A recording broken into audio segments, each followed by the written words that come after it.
All right. Well, welcome everybody. So we are joined today by David Kingsbury.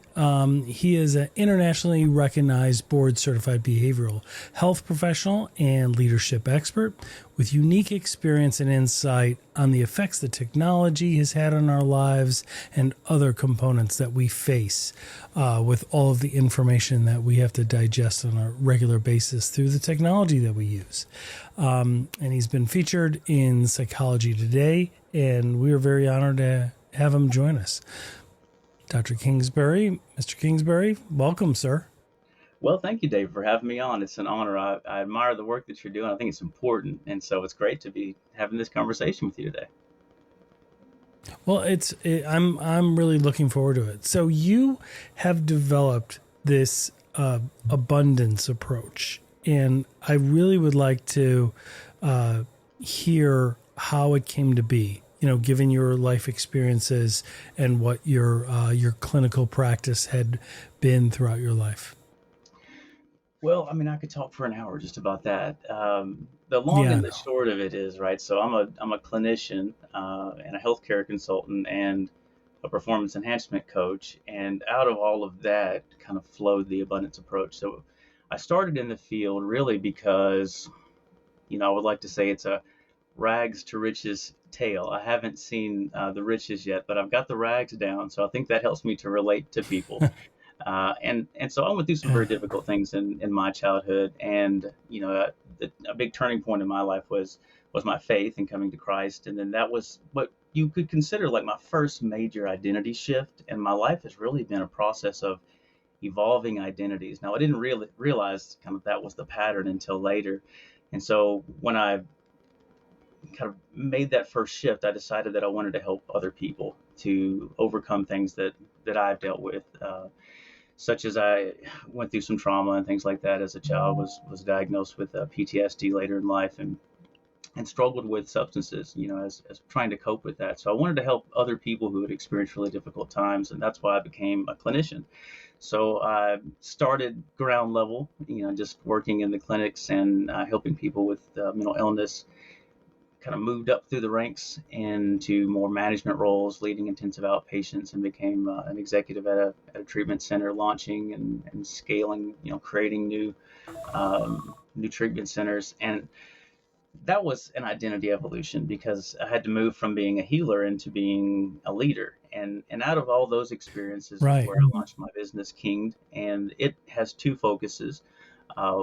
Primarily, it's performance enhancement, so helping other executives to reach the next level, to become the best version of themselves. I don't really like the term coach because what I do is much deeper than that. I use psychological, neurological principles to help people to shift their identity and actually begin to flow not only with automated effectiveness using a lot of behavioral strategies, but also to have a deeper level of fulfillment and to align in terms of their identity.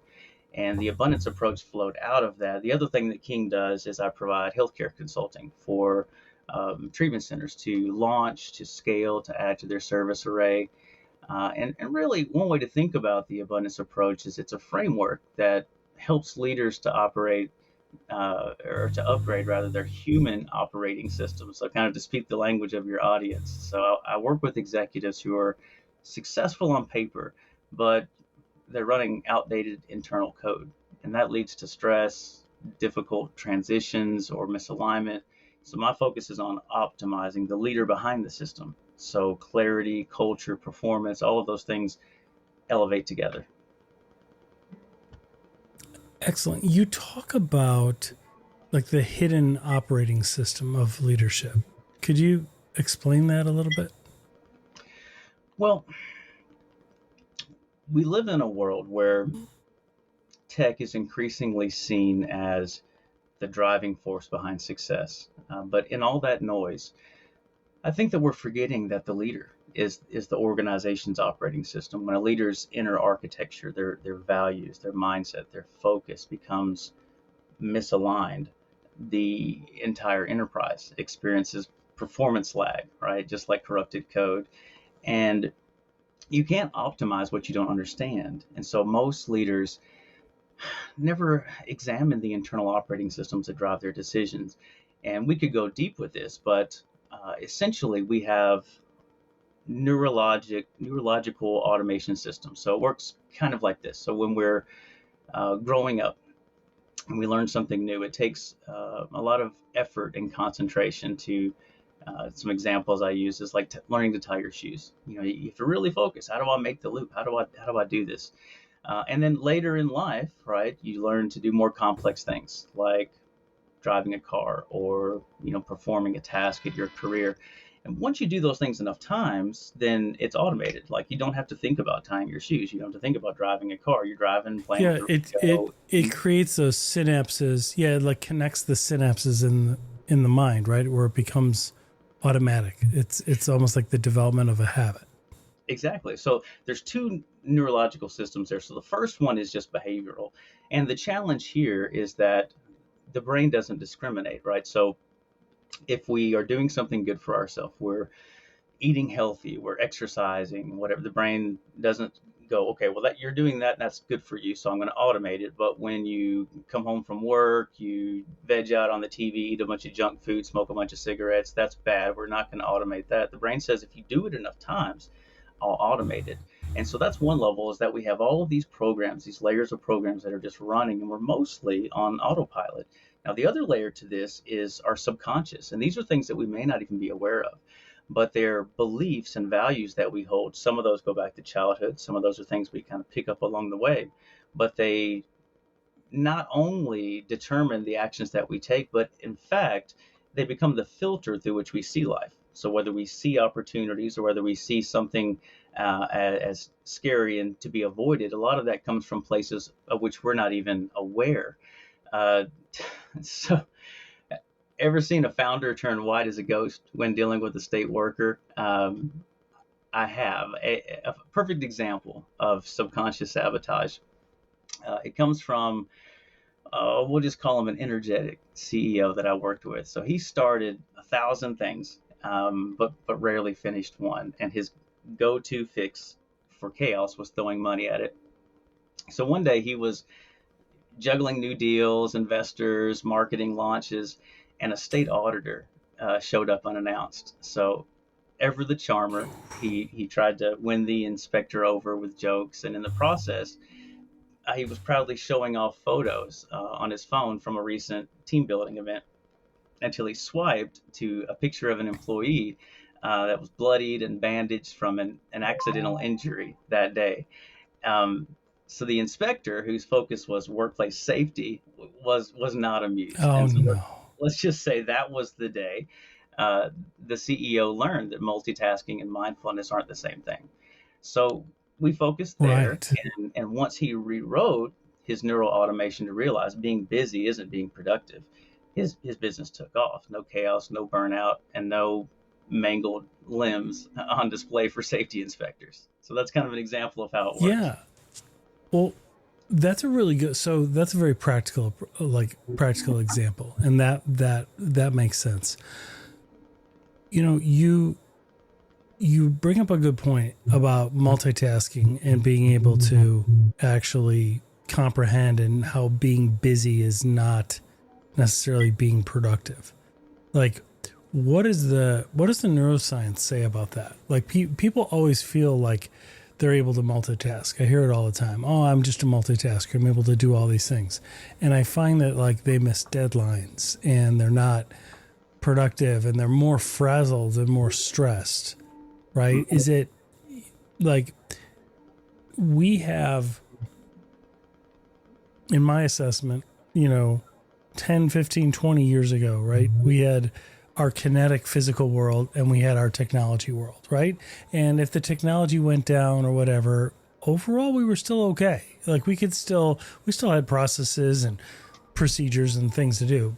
But today we've all gone through whatever they call it, digital transformation, right? But it's really digital dependence. It's almost, on average we pick up the phone 264 times a day. Like, that's beyond transformation. That's addiction. That's a major dependence, right? We're giving faith into the technology almost too much, and with that, vast amounts of information. And I just am curious what you're finding about how we're able to multitask if we actually are doing that. Like what does your research show? What does your experience show in that realm? Well, we only have so much mental bandwidth. And that's one of the reasons Right. why the brain automates things, because if we had to use the same amount of concentrated focus and energy for learning every new thing or doing each task, all our bandwidth would be used up. We wouldn't be able to grow or pick up new things. And so that's why the brain automates. And a lot of times when people are multitasking, they're actually operating off of pre-existing programs, and so it feels like we're being productive, but actually we're dividing our bandwidth across multiple tasks. And when we do that, you lose the signal strength, so to speak. So think about, if your computer's running 1,000 things at once, it's having a hard time doing any Right. one thing well. And most organizations debug software and processes, but few debug leaders' mental and emotional code, right? So leaders are the core processors of their organization. Their beliefs, their emotions, their focus ripple outward through every system that they manage. And so we have to be very strategic about how we do that. I mean, neurologically, every executive has built into them identity operating systems. And these are internal scripts that Right. shape performance, they shape relationships, they shape the strategies that the executive executes. And so the abundance approach focuses on identifying those unconscious scripts and transforming performance lag into clarity, calm, and better culture. Most leadership problems that appear to be like strategic are really systemic misalignments in the leader's thinking or their priorities. And multitasking can be kind of an outworking of that. Technology gives you leverage, but identity gives you direction. And both of those have to be synchronized if you want to grow and grow sustainably. How do leaders address when you talk about,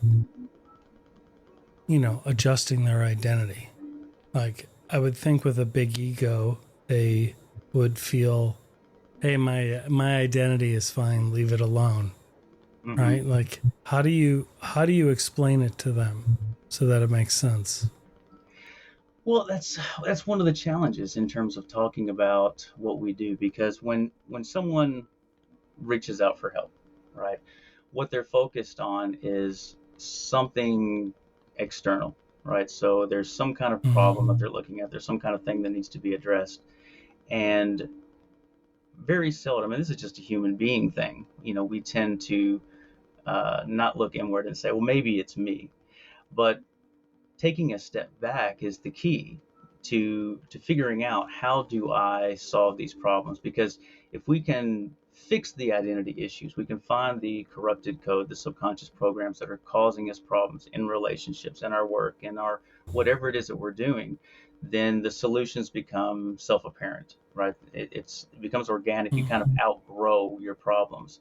But until we can get to that point, we're just constantly putting out fires, reaching for these things, the next performance hack or whatever, and we're not dealing with the real problem, which is why people find themselves in these cycles that are repeating. I call it the empty success cycle, where you're constantly, over the next mountain, then I'll be happy, then there'll be fulfillment, then everything will click, but it's an illusion.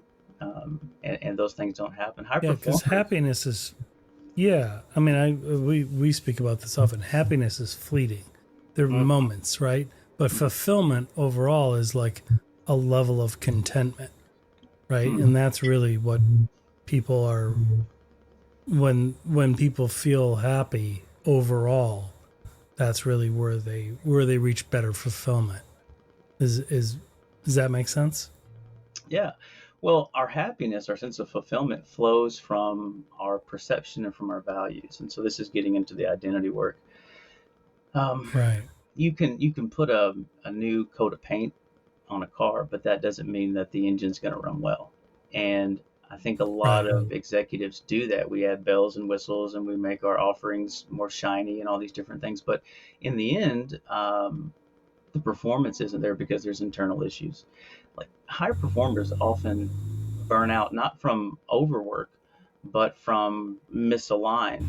energy expenditure. So like in my experience, high performers don't burn out from too much work, but from the wrong kind of work. That's putting all their effort into something that's misaligned with their purpose, which is where fulfillment and happiness flows from. And the goal is to approach, kind of reframe leadership from controlling outcomes to cultivating alignment. And what that does is it automatically produces higher innovation, it produces resilience. There's a client I was working with. So sometimes the way to regain clarity and to be productive is learning to manage this mental bandwidth that we were talking about rather than managing time. So this professional came to me, Uh, they were wanting performance enhancement, right? They wanted tips and tricks and techniques for organization and communication and all these little things. And after talking with them for a little while, it became really apparent that the reason that they were having a hard time accomplishing everything that they wanted to accomplish was because they were shattered, for lack of a better word. They were pulled in so many different directions and they were doing so many different things that they never took time to re energize themselves. And we all know the expression, you can't pour from an empty cup. And that's what they were trying to do. right. And so what I said to them is, I'm not going to give you another thing to do. I'm not going to give you a tip or a technique. What I'm going to help you do is to create a sanctuary for yourself, a place where you can go recharge, and then from that place be more effective in everything that you do. It's kind of like you can chop a tree down faster if you stop periodically and sharpen your axe, because that dull axe is only going to get you so far. Energy, Yeah, that yeah. no good. No, I didn't mean to interrupt. Yeah, please finish.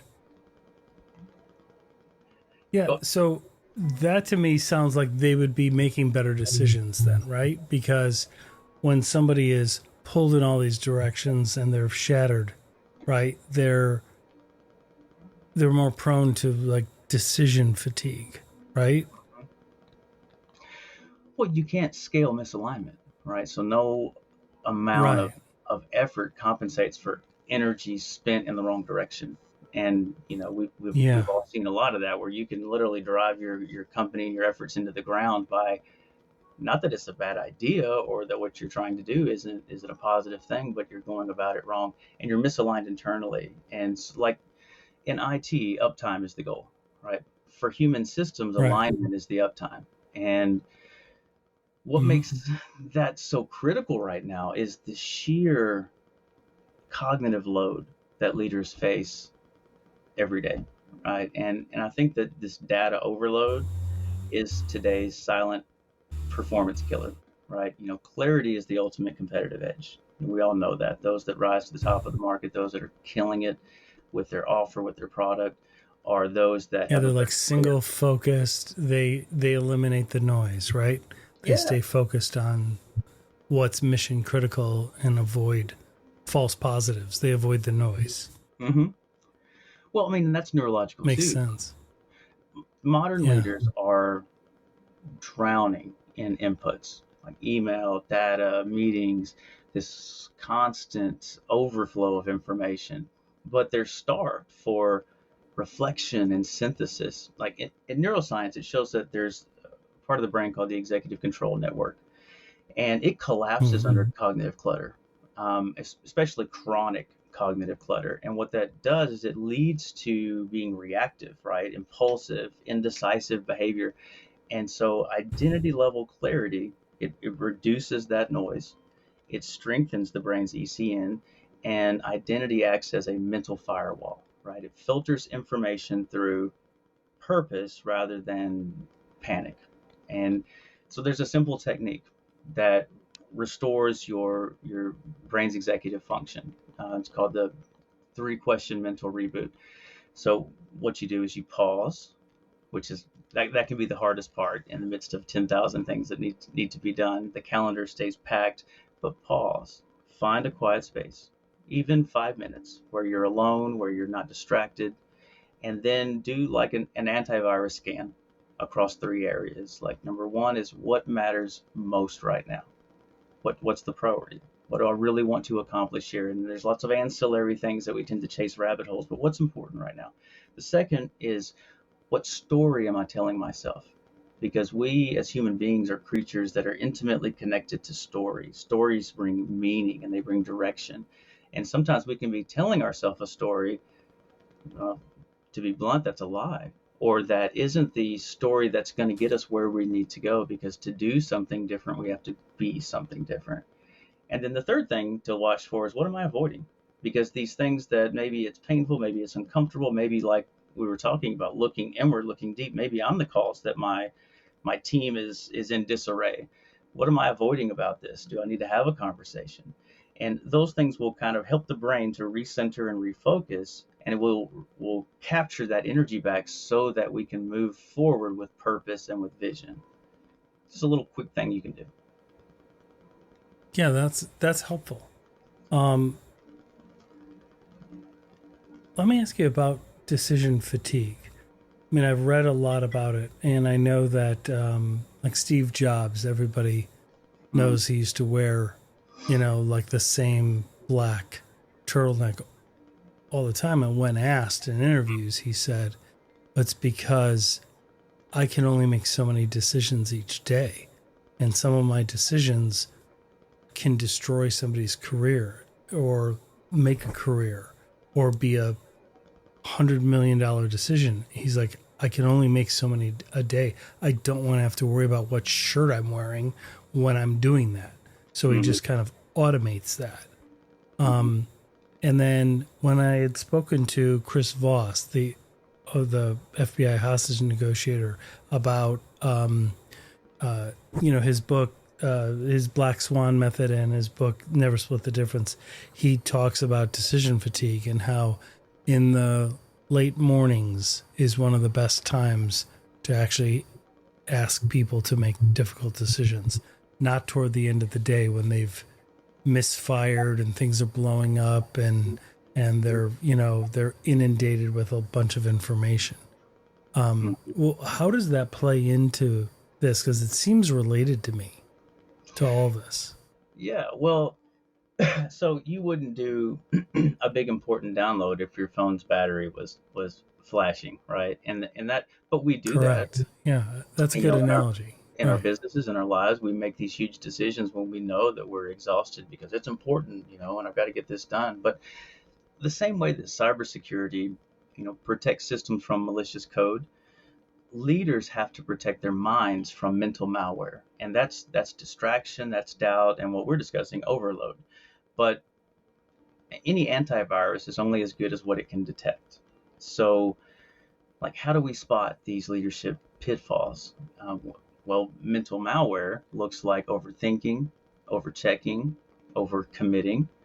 Uh, the best leaders aren't the busiest. They're the most bandwidth protected. That's what Steve Jobs was doing, and that's Right. not about. It's not just about decision quality. It's also about fulfillment, right? And oftentimes, and this is the fulfillment gap. Why high achievement can often feel empty, and that's why we try to push for the next big thing. But success without alignment creates emotional debt, and leaders are paying interest daily on that. And many high achievers hit like career milestones, but they feel this quiet sense of loss. It's the achievement illusion. Outward success can hide internal depletion, and again, without the Oh yeah, ability to I've do what seen needs that. done, I've seen that often. right? And Yeah, so I've seen so that we often with. we try to reach for new things and do other things, but we're not addressing the core problem. How do you go about addressing that? Is that through speaking with them, assessing all that they're, like helping them prioritize what's most important? Like what's the clinical step there that that your industry does? Well, so from a clinical perspective, in terms of healthcare, and I see the entire range. So I work with clients who have mental health disorders, where they're so depressed they can't get out of Right. bed, or they're so anxious they're having panic Right. attacks. That's one end of the spectrum, and the focus there is just to help them to function. In terms of performance enhancement, that's the other end of the scale. These are founders, CEOs, Right. executives, and the challenge there is being able to take a step back and go, how are you? Okay, you're very successful. How are you getting in your own way? And to do that, we have to go deeper. We have to evaluate. So there's a technique I developed called accelerated neural conversion, and it looks at all these different linkages of neurological pathways and systems that are created. And sometimes that automation is moving us in a negative direction, or it's fighting against us. So an example would be, let's say that someone decides, okay, I'm always on the go. I'm always stopping at, a fast food restaurant and getting something. And I don't want to do that anymore. I want to be healthy. So they make this decision and they say, I want to eat healthier. Well, that's one neural pathway, but there's many others that are connected to it. Maybe when they go to Taco Bell, that is their reward. That's their comfort food. This is something that I deserve, that I need, that helps me to cope. Or maybe when they go, that's when they meet with other people, and it's a social time. It's a time of connection. Well, that's Right. a whole. Each of those are different neural pathways, dealing with values, dealing with relationships. And so when you try to change just one thing, you might have multiple other neurological pathways that are fighting and resisting against that. So you really have to, I call it a neural target, identify all the things that are connected and shift all of those things. Now that's at a behavioral conscious level. And the techniques for that are no different than, this comes out of education, the military, healthcare. There's a process that you can use to train the brain that is effective. And using behavior modification techniques, and I put a little panache on that in terms of some of the things I add to it neurologically. But the deeper level is the subconscious piece. And that speaks to identity, because doing the external stuff doesn't fix the internal misalignment. And the first part is doing a deep dive. And there are lots of different techniques that are used to neurologically identify what those subconscious things are, and then also to shift and to change them. But it's a process. And so I use a combination of education, a combination of cognitive exercises to help people kind of tease that out, find out what's really going on here. Even with, for example, if someone were to go to therapy, and let's say they go to someone trained, in psychoanalysis. So think Sigmund Freud, right? The goal there is to make the unconscious Mm-hmm. conscious. That's the focus of that therapy, to develop insight. But often, once that's Right. done, then it shifts to conscious therapies, right? So doing things that your conscious mind, cognitively, you're trying to adjust. But that does not affect the subconscious mind. You have to use a subconscious technique for a subconscious problem. And in all the doing that's got to get done, many executives see personal identity and ensuring that their work is something that ignites their passion as a nice to have, not a need to have. But that's a huge mistake. Fulfillment is a performance variable, maybe the most important one. It's not a luxury.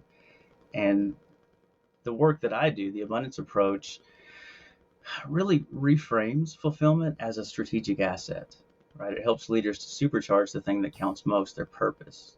And that's ultimately what Because drives it's tied so everything much to performance, in. right? Yeah, that they're It's really tied to performance.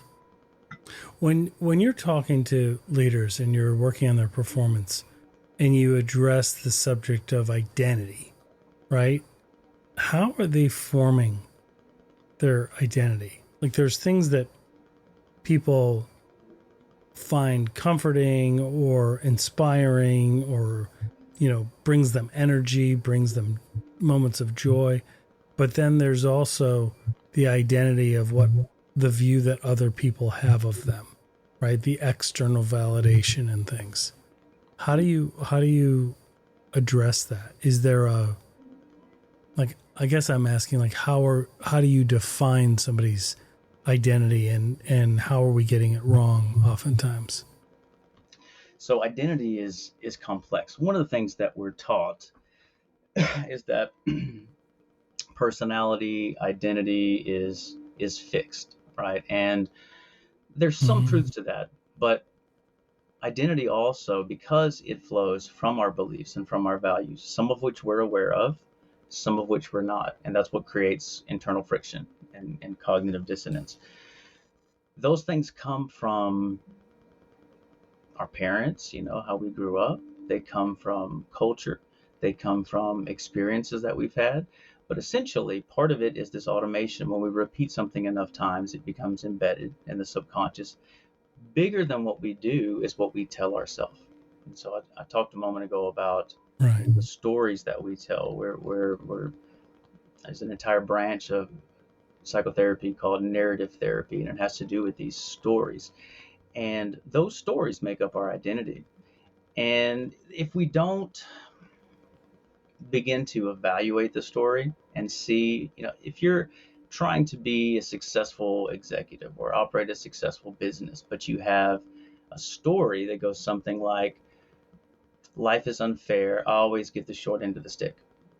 Well, subconsciously, that's framing the way you see the world and the way that you react to situations. We've all seen people who are quick to get defensive and aggressive, right? Because they feel like Right. the world's out to get them, right? They have to, best defense is a good offense. And if I'm not always on guard, then I'm going to get run over and taken advantage of. Well, those are deep things. Those are deep beliefs. And you can't think your way cognitively, think your way out of that because you're operating from a script. It's kind of like, let's say, on your phone, you're adjusting the settings on the app and thinking that that's going to correct the operating system. It doesn't work. You have to Right. if you have corrupted code in the operating system, then you have to correct, rewrite, upgrade the operating system. And that's really the key to all of this. I mean, you wouldn't run a high performance server, right, without cooling. But most leaders Right. ignore this emotional heat. And that, by the way, that's where there's smoke, there's fire. That's the sign that there's misalignment. Um, but they ignore this emotional heat until burnout crashes their system. Um, Achievement fills your calendar, but fulfillment fills your life. And that's really the work that I do with clients because we are not a single thing. We're not just business people. We're biological, we're Yeah, psychological. it's not a So Greek tragedy, right? Like one person isn't all this or all that, right? When you think of the old Greek tragedies in the plays, one person represented greed, one person represented jealousy, one person represented good, one person was always, always evil. And it's like, it doesn't work like that, right? yeah, It's not binary like that. well, we have to address the whole Yeah. person. What's happening Hmm. psychologically, what's happening with our bodies, what's happening in our relationships, what's happening spiritually in our beliefs.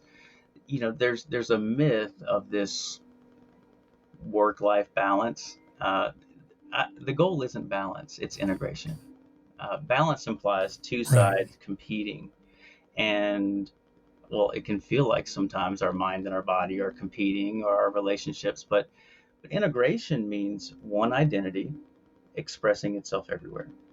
And so what we're seeking is a balance internally that then flows outward into our business decisions, into our relationships. So there's a richness and a depth and a fulfillment in all of those areas. Otherwise, keep doing the same thing, you're going to keep getting the same results. Like something deeper has to change. Right. Absolutely. So you talk about, culturally, when we expand beyond the individual person, we think of what we see in society and stuff, and you talk about like psychological cybersecurity, like protecting culture from cognitive bias and burnout. Walk us through what you mean by that and how that relates, because it does relate, it seems, to what you're discussing. Well, it's like a telescope kind of like you can zoom all the way in to a person's personal beliefs and personal experiences and how those things flow and affect them, or you can zoom out, to an organizational level, and you can zoom farther out to a nation and to a culture. And the principle remains the same, though. Like you cannot fix a deeper issue with a superficial strategy. Like it does not work. And Right. Failure to recognize this is what keeps professionals in a holding pattern, right? Preventing them from reaching their next growth level. And what I discovered just throughout my career using psychological and neurological principles is a way for them to recalibrate their internal engine. And to do this, you have to go deep. So give me a moment to kind of unpack this. So I wonder how many members of your audience can relate to this. Like, you launch a product or a service and it falls flat for no clear reason. You experience a big win, but something about it doesn't bring real or lasting fulfillment. Like, you forge a new business or romantic relationship and it goes well for a while, but then becomes like riddled with conflict or disillusionment, right? Or you Well, outperformed your colleagues in your competition, but you seem to always end up in the back seat. So you do yeah, what that gets to this, like, to the narrative that we tell ourselves, right? Like, oh, if only this event would happen, or if only I could reach this achievement, then I will be happy. And then Mhm. you reach it, and you're like, is this all there is? You're like looking around, and you're like, you still, because you haven't fixed the core issue. Like, you Yes, haven't really addressed the right, you haven't aligned yourself to what really brings you fulfillment. absolutely. I define it as kind of two different identities that we operate from. Of course, everyone's individual identity is far more nuanced, but this empty success cycle is what I call the overworked achiever, and it's a miserable existence. You can be successful on paper, but you're miserable, versus the fulfilled visionary. And that's ultimately the goal that we want to get to. And there's a lot of, you know, different things that are involved in getting there. But when these things happen, when we do these things and it doesn't work, we we do what seems natural, right? You blame the market. You dump more money into your project, make it shinier. You line up a bigger win, right? A greater accomplishment, and then you throw yourself at it. You read a self-help book or meet with a therapist to learn some social skills, and then you start a new relationship, right? Or maybe you polish your resume, take aim at a new position or a more profitable venture, and then the cycle repeats. Like, what's the reason for this treadmill of setback or heartache? It's your programming, right? So we live in the age of information, so it's easy to research strategies with AI, right? It's easy to hire consultants that have specialized expertise, or to work with an executive coach, right? Polish your communication skills. Chances are you've already tried all this, someone who's dealing with this cycle, but nothing works, right? Because these are all external solutions to internal problems. And the reason that the empty success cycle exists is because of deficits in underlying neurological programming, right? These are often completely invisible outside of awareness, but they control your life and your outcomes. So your challenges are flowing from mental scripts that run on automation. And because of this, they're nearly impossible to change by willpower alone.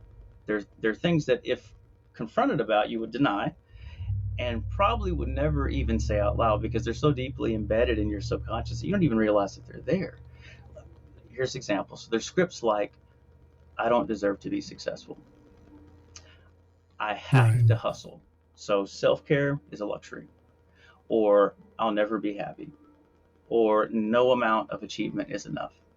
It's like having a spy or a saboteur in your organization, only the saboteur is in your mind. And the only way to bring to light and deal with those mental viruses is using precision neurological approaches that isolate, debug, and override the corrupted code, that operating system we were talking about. And it shouldn't be a surprise by now, but it's still amazing to me to watch the shift my clients have into peace and joy and success when the underlying issue is dealt with permanently. Like, so when this happens, you don't need a trainer, right? You won't have to build Right. skills. You won't have to hire an outside expert. Once your neurological upgrade takes hold, like you intuitively know how to be so that you can do. You outgrow your issues and you instinctively solve the problems you're facing because the self-limitation, the psychological blockage is out of the way. I don't spend, I've done global business consulting, but I don't spend a lot of time talking with clients about what are solutions to their staffing issue, or what's the best way to market this new product. Once they come into alignment, they know how to do it. And it's not just solving the problem, right? Or reaching the next level. It's living to enjoy it, embracing that deep fulfillment that comes with your identity upgrade. And that's what the abundance approach is all about. Makes perfect sense. Tell me about cognitive bias. So, first of all, define it for the audience. Like, what is cognitive bias? And then, how does that fit into what we're talking about? Well, there's lots of forms of cognitive bias. Part of this goes to something called the reticular activating system. It's a part of the brain that is a filter. And this filter determines the things that we experience. And so we become very biased to things, but it's not an intentional bias. Like you would say, to say you're racist or you're prejudiced against something. This is something that happens automatically because you are unable to see a difference. And what that system Right. does is it filters your experience, your reality, based upon those subconscious programming. And I'll give you an example. So have you ever bought a car and Yeah. nice car, you're driving it around, and as you're driving around, you notice that, oh, this you start to see that car, that model, that type of car everywhere on the road, although you didn't really notice that before, Yep. right? So, or for women, it's very common, Or if somebody says red car, like, and they say, don't look at the red car or whatever. And then you start noticing all the red cars. You're like, holy cow, I didn't know there was that many of them. Right. exactly, And then exactly, you yeah, start to always see it. It's the input that then it like aligns your focus. So it's not bias necessarily in a negative sense. It's how two different groups or two different people can see the same event and they can look at it differently. Like they come to different conclusions about what that event meant. hmm Well, I mean, you see it in politics, right? So if Yeah, someone, I was just about to say regardless, you see it in politics. Somebody does something, one side celebrates, the other side's like, "Oh, I can't believe they did that." But mhm, then 4 years earlier or whatever, their candidate does that, and exact they're same like, "Oh, thing. that's great," and then somebody else goes, "Oh, I can't believe they did that." And like, it's the same act, Yeah, right? Like yeah. objectively, it's the same act. Well, that's Yeah, how a program affects our filter, right? Because whether, well, right, Democrats, Republicans, right? So if it's Democrats are all good, Democrats are all bad, Republicans are all good, Republicans are all right, bad. Whatever that programming is, that's what you're going to filter for, and that's what you're going to see. So there's something in psychology called the self-fulfilling prophecy, and it's where right, you get up in the morning, you stub your toe, and you say it's going to be a terrible day. Well, now the brain right, sets to filter for all the bad things that happen. Like everything that goes wrong, you're paying attention to, and it's confirming, see, today is a terrible day. But there's also good things that are happening, but you're filtering those things out and you're ignoring them. And so when we right, have this cognitive bias, when we begin to set our filter in such a way that we're following that story that we've told ourselves, we're operating off of that deeper programming, then we can be running our business and there be opportunities right in our face that are completely filtered out that we're blind to, or problems that maybe are inconsequential that to us get magnified and completely wreck our day. And so we have to be very careful right, about and those. it blocks you from seeing the truth, right? The objective truth, Mm-hmm. like good or bad. It just, yeah, Yeah. that's phenomenal. That's great. Well, hey, thank you so much. This is so interesting. So we encourage everybody to reach out to you, and we'll have links to your website in the show notes. What's on the horizon for you? Are you doing public speaking? Do you have things coming up? Well, the thing that I'm working on now that I think is interesting is trying to turn two things really. One is turning, typically when I work with clients, it's on kind of a one-to-one basis, and there's an entire process with the abundance approach that helps them to dig down to identify where there's maybe some programming that is causing friction or fighting against them to change and shift that.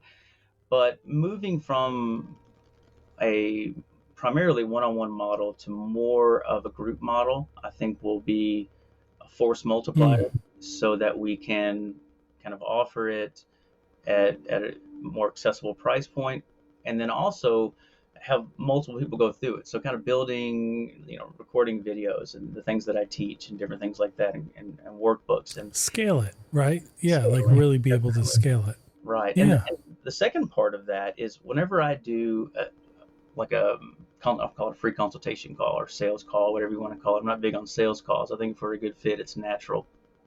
But whenever I do one of those, my goal is to always have someone walk away with something valuable, something that they can use. It's not going to Right. solve all their problems, but maybe a little something that gives them insight or opens up a door to new possibilities. And I'd like to create some type of event about the abundance approach that leaves people with a lot of little somethings that they can use.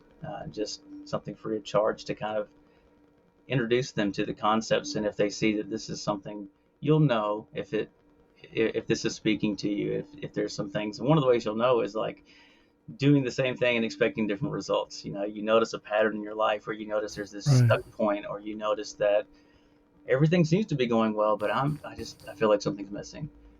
That's when it's probably time to do some deeper upgrades on your identity, on your core programming. Yeah. That's phenomenal. Brilliant discussion, man. Thank you so much. Yeah, it's been my pleasure. Really appreciate it. Wish you all the best. We'll definitely stay in touch. And we'll have links to your information in the show notes. Definitely encourage people to check you out. Really, you have a very uncanny ability to get down to the root of the issue and then really help people. I could see how it helps people perform better. So, yeah. Well, my work is not that's phenomenal. Clinical counseling, but that you can't take that part out of you. It's diving deep. It's just kind of no, exactly. Right. That's great, man. Good job. Thanks so much. Yeah, I appreciate it, David.